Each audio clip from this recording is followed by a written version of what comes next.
12वीं national women football championship का दूसरा सेमीफाइनल मैच पाक आर्मी और वापडा के दरमियान कराची यूनाइटेड ग्राउंड में खेला गया।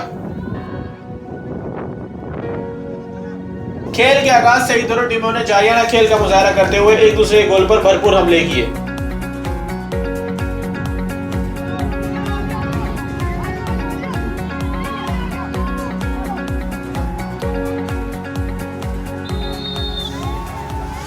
मैच को देखने के लिए शौकीन की एक बड़ी तादाद ने फुटबॉल ग्राउंड का रुख किया।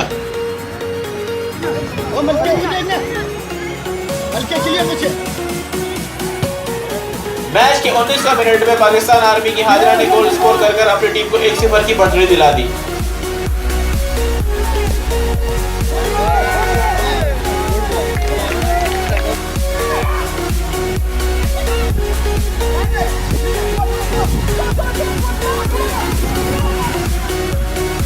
वापडा ने एक गोल के खसारे में जाने के बाद आर्मी गोल पर भरपूर हमले किए और इनकी जानिब से आलिया ने हाफ से चंद मिनट कबल गोल स्कोर कर मैच बराबर कर दिया।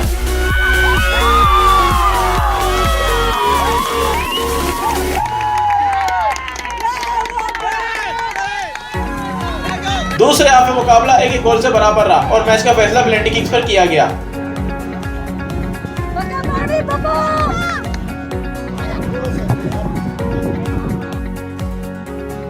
पाकिस्तान आर्मी ने पेनल्टी किक्स और वापडा को 2-1 के मार्जिन से शिकस्त देकर फाइनल का टिकट कटा लिया।